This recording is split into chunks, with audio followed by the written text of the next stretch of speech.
Sampurasun Barai Cakra. Sebelum dongengnya dimulai, jangan lupa subscribe, tekan tombol lonceng, terus ditunggu juga nih like dan komen ya.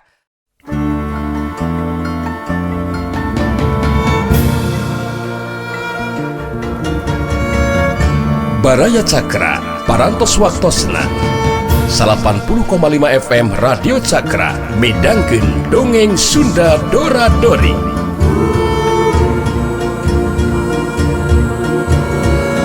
Simkuring sapara kanca ngahaturkeun wilujeng ngadangukeun.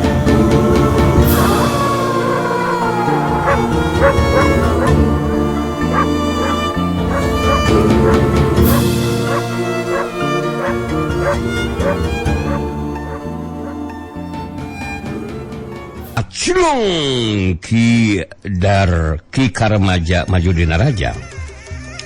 Langsung ngagunakeun jurus pamungkasna dibarengan ku kakuatan talaga lapisan sapinuhna. Tapi kejadian anu langsung bener-bener ngagitkeun Ki Karmaja. Harita si jagal hawuk saukur ngagilirkeun badana saeutik ka gigir. Harita panaraja nglawan teu keuna kana sasaran. Meh bareng jeung ngeplosna panarajang. Harita si jagal hawuk kasupkeun panarajang dengan katuhuna ngahantem dada lawan.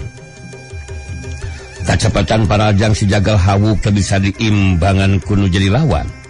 Ngajadikeun Ki Karmaja ngacengkang ka tukang terus rubuh ngababengkang maring lemah.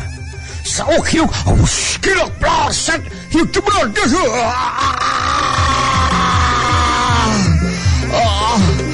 Ki Karmaja ngageronahankan nyeri bari ngacengkang ka tukang. Jengkang kedebut Ki Karmaja rubuh ngababengkang geus teu bisa hudang deui. Si jagal hawuk mancuh dina tangtunganna marhatikeun lawan anu geus dirubuhkeun bari nyarita. Sok aing ge naon Karmaja? Waduh litoing maneh jago kolot. Kanu ngalawanan aing mah eueuh nanaonan. Wah, kawasuh we gableg kabagug sia maneh teh goblok. Wah aing geus dibuktikeun. Marubuhkeun mangkulu kawas maneh mah cukup kudu geprakan jero. Kabuktian sia. Pasti kene untung ku aing teu wakali podaran anjir. Jurela cidung Guntara harita datang nyampeurkeun ka tempat rubuhna Ki Karmaja anu harita nyobaan ngoneal hudang lalaunan terus cangkat nangtung bari sumengirahan ka nyeri. Guntara nentep ka Ki Karmaja bitus nyarita. Andika masih kena untung. Masih kena untung teu wakali binasakeun ku jagal hawuk. Alo kuring teh.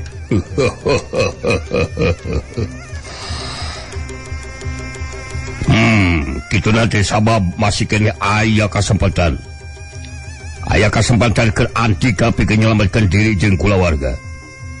Carana nyata-nyatakeun diri taluk tunduk sarta ngagabungkeun diri ka pangaresaan mulia Ki Warangkas. Kali tinggal pilih we eta mah Karmaja. Pelumpas Andika jeung kulawarga keur si jagal hawuk mah gampangeun kasida. Cetek. Kumaha masih kena rek tetep nolak Ki Karmaja? Ki Karmaja ngahulang sakedeung bari ngarahuh dina jero hatena. Sabab teu nyangka bakal ngarandapan dirubuhkeun ku budak lalaki mangka tumaja anu mibana tahapan ilmu silat jeung kakuatan talaga lapisan tingkat tinggi. Tawaran anu ngandung ancaman ti Guntara tangtu we lain ancaman kosong. Sabab ke si jagal hawuk mah ngabina sakasasama geus moal ngarasa dosa. Akhirna mah Ki Karmaja geus teu boga pilihan. Demi keselamatan dirina jeung kulawarga harita nganyatakeun diri taluk tunduk ka Ki Warangkas sakaligus jadi anggota barisan Warangkas Jaya. Di mana dibutuhkeun tanagana kudu saega diri pikeun ngabantu. Geus kitu mah harita si jagal hawuk jeung Guntara nuliskeun lampahna reka paguron puji Yamatea. Teu kacatur di jalana. Harita waktu datang ke tempat dituju si jagal hawuk jeung Guntara teh coba ka asup ka pakarangan imah anu lahana lega jeung leluasa. Sabab di pakarangan harita Asami pupuh paguron Pujiyama keur ngalatih belasan urang muridna. Asami jawara wanita jago samurai katurunan Jepang. Boga murid lalaki mah ngan 5an. Anu 13 urang deui mah para wanoja.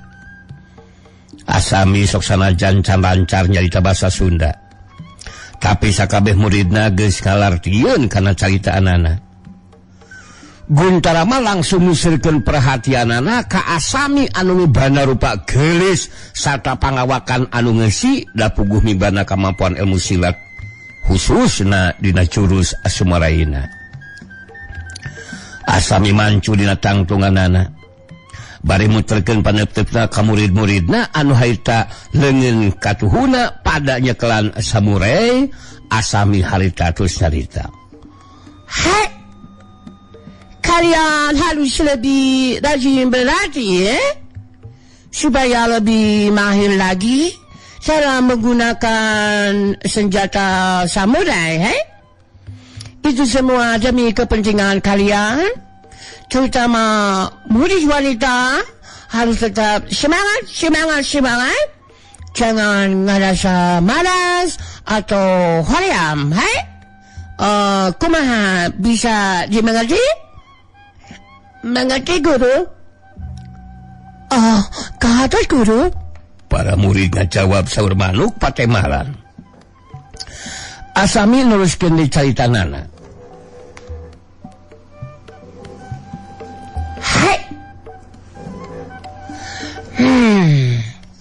Latihan jurus kita lanjutkan lagi, nih. Jangan balanga, pusatkan fokus pikiran pada setiap gerakan yang kalian lakukan, Waktu sesia, kalian tekun berlatih, menyatukan diri demi samurai yang digunakan, Resuwata Sudwita, Latihan kita lanjutkan lagi. Latihan jurus harita diteruskeun. Guntara bari merhatikeun kalabah Asami anu keur ngacanteng nangtung, ngabandungan muridna anu keur latihan jurus, harita ngomong dina jero hatena. Waduh, Asami katurunan Jepang. Ora keneh geus ngadegeun pakuron, ieu si cantik cerita teh yeuh. Aduh. Alah, asa ningali pamajikan si Chandra itu. Sarwa geulisna sarwa urang Jepang na. Tapi dibandingkeun jeung pamajikan si Engkuy mah jauh. Keun ku kitu, eta pangawakan jeung rupana anu geulis bet narik kana hate jeung mata kaudang birahi ye. Mun teh mah diparengkeun bisa ngasaan Asami, aduh, tanda teuing puleunna murid aja. Waduh, pangawakan saitu geusina bubuhan olahraga wae. Pinareup nyeungseung, aduh, lobat. Pangawakan masih parapal geus kitu. Aduh. Pun keur keneh ieu mah ye. Pun seuk teu dibarengan jeung si Habuk. Wah. Aing bisa didekeutan. Bet pira kumaha ge teu katali ku aing. Anu pangawakan sembada jangkung gede jeung sora kentem. Aing jadi ngabayangkeun aing. Mun tepikeun kabisa laksana jajab kasuka jeung Asami. Asami duh.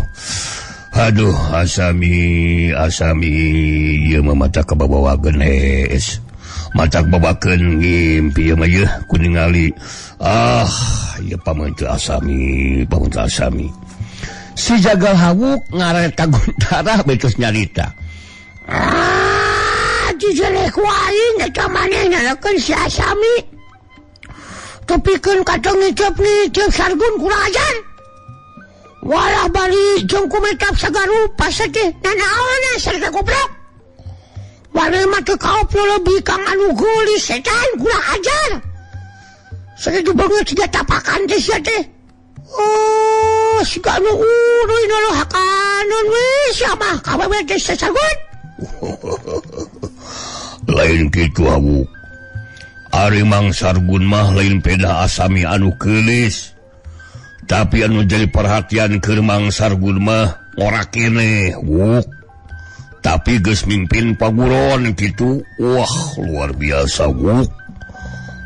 Anu matak mun ngagabungkeun diri ka pihak urang bakal leuwih kuat barisan Warangkas Jaya. Sabab murid ge cukup loba, Wuk.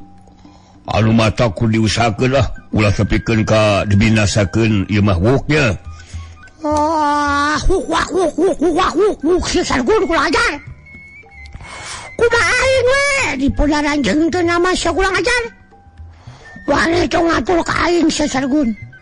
Kabeh kemampuan di sana pun aing montong rek ngatur ka aing sia. Aing teh hayang dibebekeun teh saja bibir teh sia. Ayeuna urang sampeurkeun. Curela, cedung. Ceragadeg. Si Jagal Hawuk jeung Guntara ting curelat asup ka pakarangan, saterusna marantuh dina tangtunganana. Ningali aya 2 urang jalma asing anu datang harita asami marentangkeun para muridna ngeureunkeun heula latihan jurusna.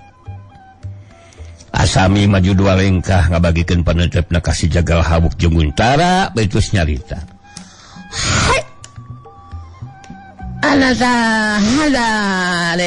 Suka?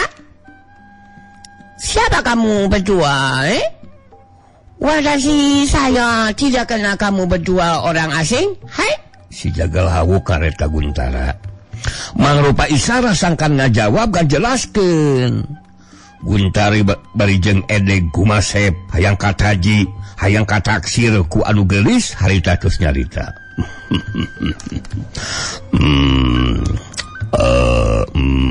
Asami itu kudu kaget. Ngaran akang Guntara. Terus ieu alo akang neulah si Jagal Hawuk. Gahaja datang ka dieu sabab meunang tugas ti pangarsa nu mulia Ki Warangkas anu ngawasatunya kajawaraan sangkan pakuron Pujiama nganyatakeun diri taluk tunduk sarta ngagabungkeun diri ka pihakna pangarsa nu mulia Ki Warangkas. Bapana si Jagal Hawuk. Jadi akang Guntara anu gentem sorana sarta gagah rek langsung tumaya ieu. Apakah kumaha Asami bisa menampi karena caitaan akang ieu? Asami leutup seukeut ka Guntara dina sikapna anu tanes terus nyarita. Hai.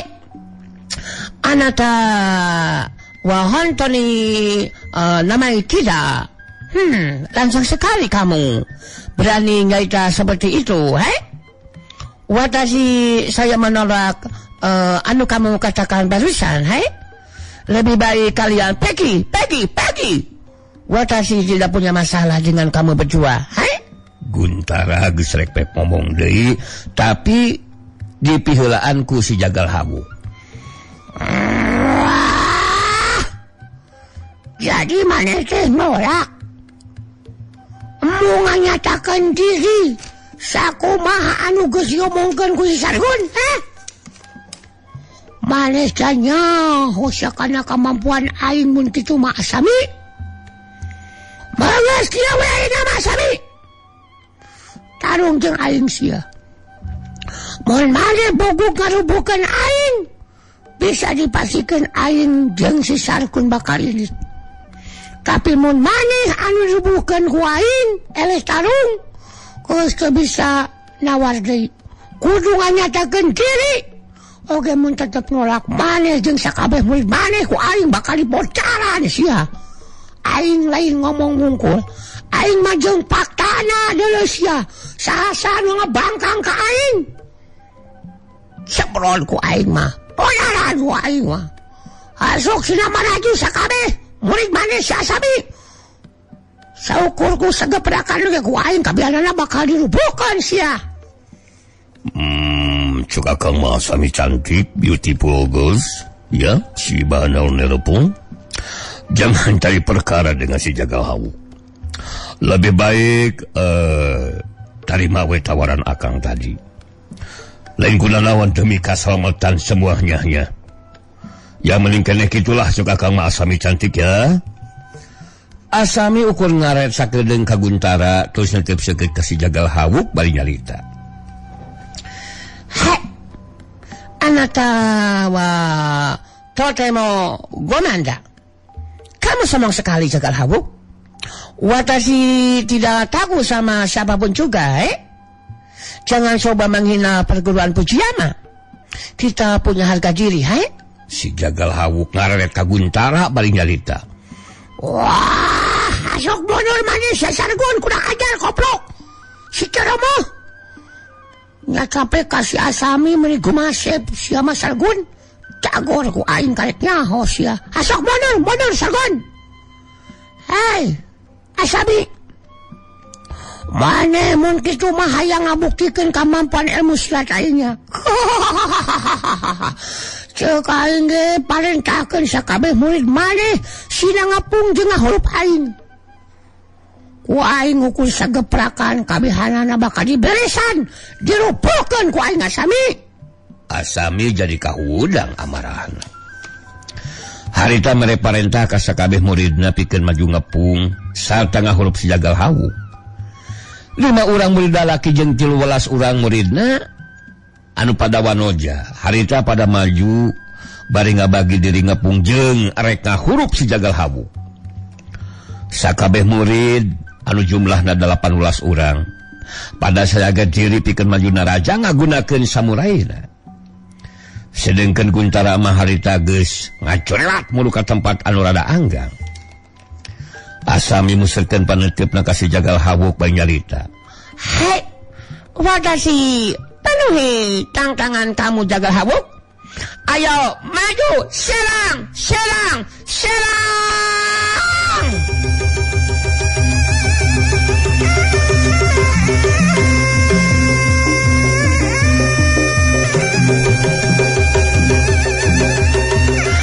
Sakabeh murid Asami harita jung jelang maju narajang babarengan. Si Jagal Hawuk kambuktikeun caritaanana. Kacepatan gerak si Jagal Hawuk anu jojorlaten teu beda we ti kalangkang. Harita ngabagikeun panarajangna. Sabuk hiuk, cerasan hiuk, gas jebrot, gas. Jengkang, kebut, jungkal, kelebut. Patutur-tutur anu ngapunga hurup ka si Jagal Hawuk harita pada rubuh dina kayaan samurena lalepasan dina sekelalengan katuhuna. Asami melohok bengong mata si meuteuh. Kageteun anu lain dikieuna jeung ngageter hatena sabab dina waktu anu singget ngan saukur ku sageprakan sakabeh muridna bisa dirubuhkeun ku si Jagal Hawuk. Kanyataan anu meh teu bisa dipercaya ku Asami dina waktu harita. Si Jagal Hawuk mancuh dina tangtunganana. Sedengkeun sakabeh murid paguron Fujiyama kalempar pada ngagoler rubuh geus teu bisa neruskeun tarungna. Si Jagal Hawuk ngaret ka Asami betus carita. Kabalungan ku maneh Asami.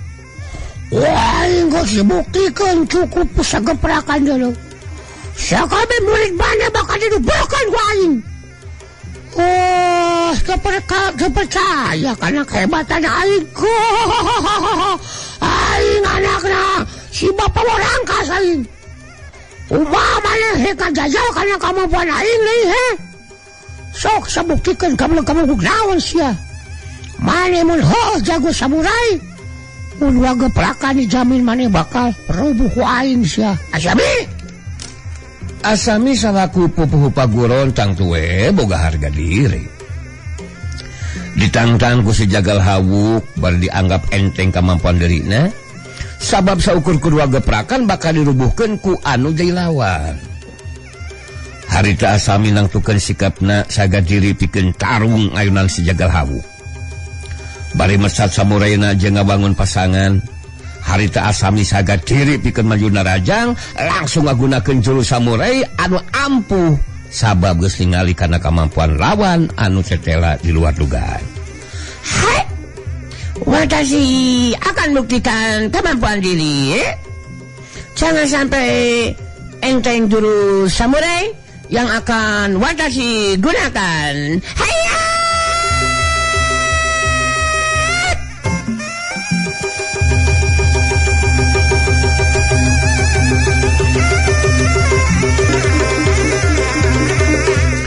Jorela cedung Asami maju narajang metakeun samuraina ngagunakeun jurusna ampuh Saukyu gelap. Datang samurai ngarah kana anggota badan lawan. Tapi ngan sakolepa si jagal hawuk geus pindah tempat. Kacepatan gerakanna lebih cepat tibatan panarajang anu jilawan. Jorela kolepat plos. Asami musirkeun paneuteupeuna kalebah si jagal hawuk. Anu geus pindah tempat. Asami jadi pergi penasaran harita langsung nangsukeun sikepna pikeun maju dina raja ngagunakeun jurus pamungkasna. Sok sia gunakeun jurus anu ampuh Asami. Sakojong joy wani bakal dirubukeun wali. Eta samurai nu gugurisapan sakeuteung moh nanaonan ku aing mah goblok. Hai. Anata kurang ajar jaga habuk. Watashi lanjutkan pertarungan. Jangan menyesal kalau tubuhmu terluka. Rasakan serangan jurus terakhir. Hayya! Jorela cedung Saukyu gelap. Asami maju narajang. Samuraina lil upama jadi sababaraha hiji ngarah kana anggota badan lawan. Tapi Asami jadi ngaranjuk kaget. Ngaranjuk kaget nu lain dikieuna. Sabab harita